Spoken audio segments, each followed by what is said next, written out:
his head was hanging off. And then I cut the head off, and then I moved it over, and I brought it back, and then I put it in the middle.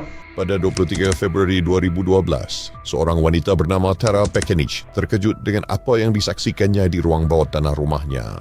Kepala anaknya yang terputus ditemui di dalam sebuah baldi dengan ditutupi sehelai tuala. Beliau segera menghubungi 911 dan ketika pegawai polis tiba di tempat kejadian, mereka terkesima dengan pembunuhan kejam ini. Kepala itu milik lelaki Amerika yang berusia 24 tahun bernama Shad Tyrion. Di manakah anggota tubuhnya yang lain? Siapakah yang melakukan jenayah keji ini dan mengapa?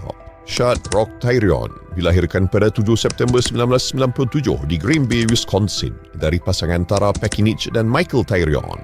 Selepas berpisah, Tara mula berkenalan dengan seorang lelaki bernama Steve. Anggota keluarga itu terdiri daripada Shad, ibu bapanya, dua orang kakaknya, Eva Willock dan Sylvia Sandre Tyrion serta abangnya, Bill Smith. Dia juga mempunyai datuk dan nenek yang penyayang serta dikelilingi ramai saudara mara terdekat. Shad bersekolah di Howard dan suamiku semasa kecil, tetapi kemudian memutuskan untuk membantu mengusahakan perniagaan keluarga bersama bapa dan datuknya.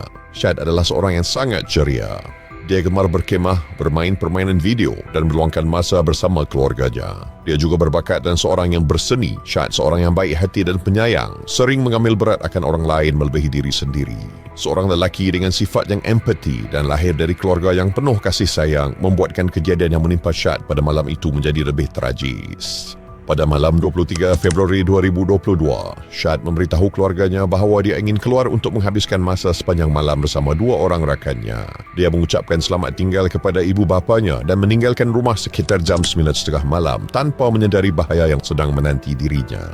Ibu Shad, Tara, yang keluar seketika pulang ke rumah beberapa jam kemudian. Dia kemudian naik ke atas untuk tidur tanpa menyedari bahawa anaknya, Shad, telah pulang bersama sahabatnya, Taylor, dan berada di bilik bawah tanah. Beberapa jam selepas tengah malam, Tara terjaga akibat terdengar bunyi dentuman dari pintu depan yang ditutup dengan kuat. Rupa-rupanya, Taylor yang sedang keluar dari rumah yang membuat Tara terjaga. Dia kemudian turun ke bawah dan mula memanggil anaknya. Mendengarkan tiada jawapan dari anaknya, dia pun memutuskan untuk pergi ke ruang bawah tanah. Ketika Taylor memasuki ruang bawah tanah, dia melihat sebuah baldi yang ditutupi dengan kain buruk. Dengan rasa ingin tahu, dia mengangkat kain tersebut dan terkejut melihat sesuatu yang mengerikan. Dia melihat kepala anaknya yang terputus di dalam baldi itu.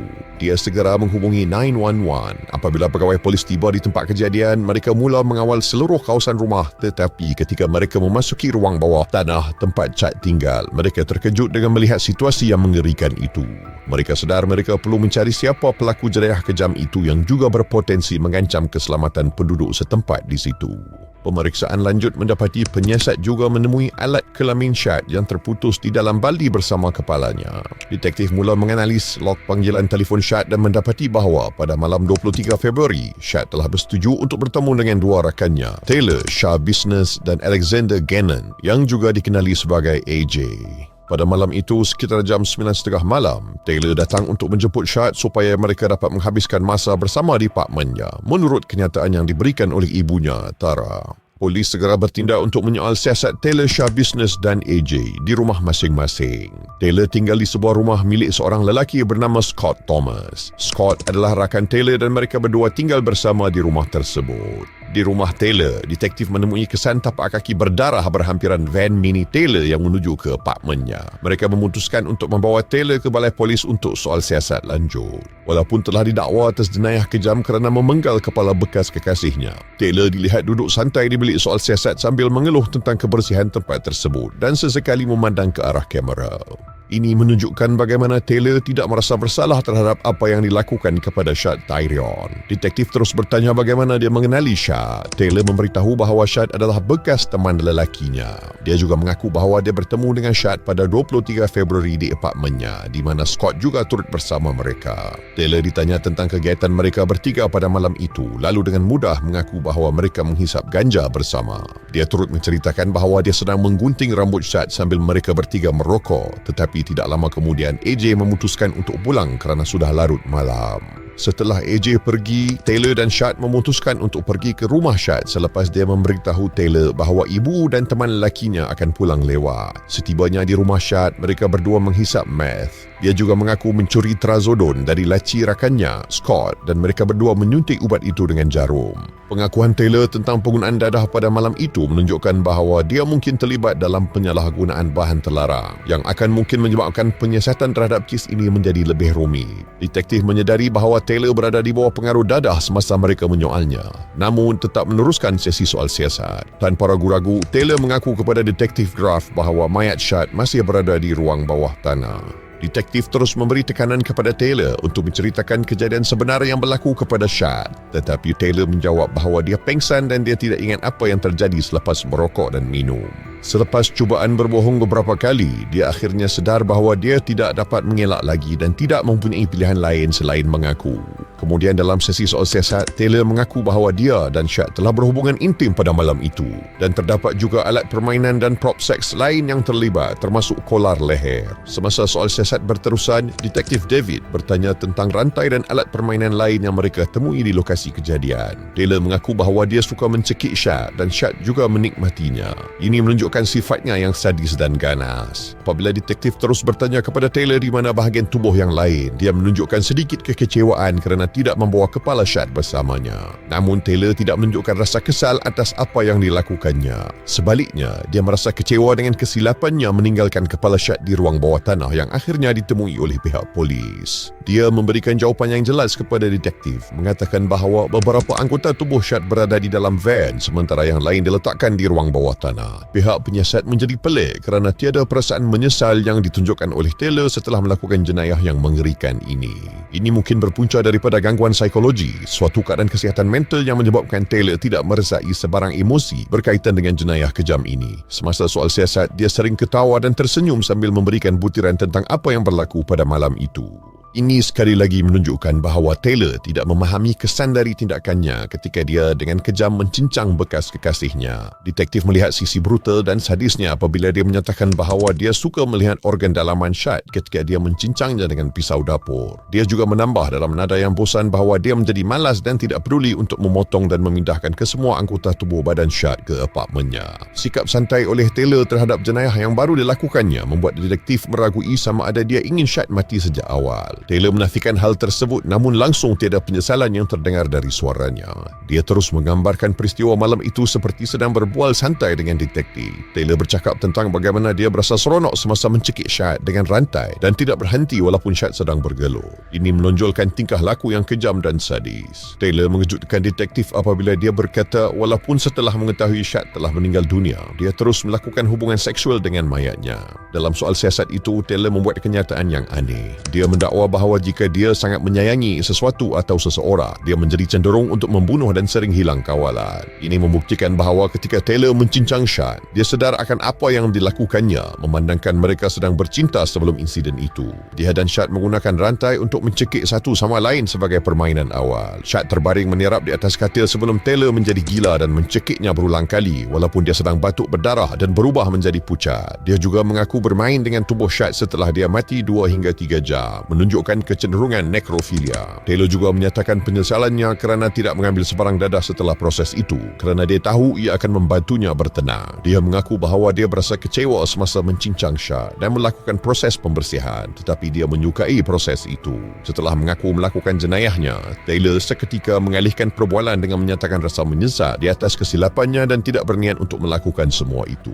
Setelah melakukan jenayah kejam itu, polis menyedari bahawa dia mempunyai masalah mental yang serius dan sangat memerlukan bantuan psikologi. Tetapi mereka yakin bahawa ketika dia melakukan jenayah itu, dia sepenuhnya sedar akan apa yang dilakukannya, memandangkan dia mengaku beberapa kali bahawa dia suka mencincang tubuh Shad. Dia juga mengaku bermain dengan tubuhnya, menggunakan alat permainan seks pada mayat Shad serta melakukan seks oral ke atasnya. Kes ini amatlah membimbangkan. Hal ini telah membuat mereka tertanya-tanya di manakah sifat kemanusiaan dalam diri seseorang. Taylor ditangkap pada 23 Februari 2022 kerana membunuh dan mencincang bekas kekasihnya Shad Tyrion. Pada 24 Julai 2022, perbicaraan Taylor's Shah Business dimulakan. Detektif Graff menyatakan bahawa Taylor menggunakan baldi dan beg tote untuk mengumpulkan darah Tyrion yang kemudian digunakannya untuk mandi. Pemeriksa Perubatan Daerah Dane, Dr. Vincent Trashida, juga memberi keterangan di mahkamah tentang kekurangan amaun darah di lokasi pembunuhan. Kita ada pemenggalan, pengeratan, pemotongan torso dan seterusnya. Tubuh badan ini juga dipercayai telah dibedah dari dalam. Dalam erti kata lain, kita Kita melihat tubuh ini mengalami pemotongan di abdomen dan bahagian antara tulang rusuk di mana kebanyakan organ mangsa telah dikeluarkan satu persatu,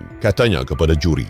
Dr. Vincent juga menyatakan bahawa salah satu kaki Tyrion telah dimasukkan ke dalam rongga dadanya dan belakangnya telah dihiris. Memandangkan beratnya jenayah tersebut, mahkamah perlu mempertimbangkan sama ada Taylor waras masa melakukan jenayah itu dan jika dia sedar bahawa apa yang dilakukannya adalah salah. Semasa perbicaraan, nenek Taylor datang untuk memberi keterangan. Dia menyatakan bahawa Taylor mempunyai zaman kanak-kanak yang sangat sukar di mana dia kehilangan ibunya pada usia muda dan bapanya berkahwin semula. Taylor juga kehilangan abangnya, Arturo Coronado Jr. dalam kemalangan motosikal pada tahun 2021. Suami Taylor, Warren, yang juga mempertahankannya di mahkamah, telah dipenjara atas kesalahan mengedar metafetamin secara haram. Selain itu, neneknya menceritakan tentang anak Taylor yang telah diambil oleh Perkhidmatan Perlindungan Kanak-kanak dalam tempoh 24 jam selepas dilahirkan. Tetapi nenek Taylor dan suaminya sedang berjuang untuk mendapatkan hak penjagaan cucu mereka, Matteo. Membesar dalam persekitaran yang toksik, dia menceritakan tentang Taylor yang mengalami kemurungan dan gangguan bipolar. Dia menyatakan bahawa Taylor tidak hanya memerlukan bantuan psikologi tetapi juga bantuan menjalani kehidupannya. Taylor percaya kepada orang-orang yang mengambil berat tentangnya namun selalu berakhir dengan kekecewaan akibat terlalu mempercayai orang lain yang hanya mengambil kesempatan terhadapnya. Apabila bapa Taylor yang berusia 51 tahun, Arturo Coronado, datang untuk memberi keterangan, dia juga perlu dibawa dari penjara kerana sedang menjalani hukuman atas kesalahan pembunuhan darjah kedua dan serangan terhadap kanak-kanak. Sesuatu yang mengganggu adalah sebaik sahaja ayahnya memasuki ruang mahkamah, Taylor tidak berhenti dengan senyuman dan ketawa sepanjang keterangannya. Dia memberikan semua butiran tentang didikan Taylor, menekankan bahawa dia memang bermasalah semasa di sekolah menengah, sehinggakan bapanya memutuskan untuk menghantarnya ke rumah neneknya di Texas, di mana dia menamatkan pengajian. Dia juga menyatakan bahawa tepat sebelum Matteo dilahirkan, Taylor dimasukkan ke pusat psikiatri Nicollet kerana dia banyak mengalami halusinasi dan mempunyai keinginan untuk bunuh diri. Di akhir keterangan, dia menambah bahawa keadaan Taylor semakin pulih selepas menjalani rawatan sehinggalah suaminya muncul dan membuatnya kembali ketagih dengan dadah. Situasi sama berlaku di mana Taylor dilihat tidak berhenti ketawa ketika rakan Taylor dan Shad, iaitu AJ, datang untuk memberi keterangan. AJ menceritakan pada hari pembunuhan ketika mereka semua sedang minum di apartmen. Taylor dan dia pulang sekitar jam 1 atau 2 pagi kerana sudah larut malam. Dia juga menyatakan bahawa dia menghubungi Shad keesokan harinya tetapi tiada jawapan. Semasa sesi perbicaraan yang seterusnya, Taylor dilihat memakai topeng peludah yang biasanya digunakan bagi mencegah tahanan yang cuba meludah ke arah pegawai atau kaki tangan mahkamah. Sepupu kedua Taylor, Valerie, dan beberapa saudara jauh tampil memberi keterangan bahawa walaupun Taylor memerlukan rawatan psikologi sekarang, dia harus diberikan peluang lain untuk menjalani hidup yang normal pada masa hadapan. Perbicaraan berakhir pada 26 September 2022 di mana Hakim Thomas Walsh menjatuhkan hukuman penjara seumur hidup tanpa kemungkinan perul kepada Taylor. Kes ini menggemparkan seluruh dunia kerana orang ramai terkejut dengan betapa kejamnya Taylor mencincang bekas kekasihnya, Shad Tyrion. Apa yang lebih mengejutkan adalah bahawa tidak ada sebarang penyesalan atau rasa bersalah atas jenayah kejam yang dilakukannya. Ini menimbulkan persoalan tentang sifat kemanusiaan pada masa kini. Kes ini menekankan bahawa hubungan keluarga yang tegang dan kurangnya bimbingan ibu bapa dalam kehidupan seorang kanak-kanak semasa mereka membesar boleh mencipta syaitan bertopengkan manusia seperti Taylor Shah Business. Jangan lepaskan peluang untuk menyelami lebih banyak kes-kes yang menggemparkan. Setiap kisah membongkarkan misteri yang akan membuatkan anda terpegun. Jaga diri dan keluarga anda.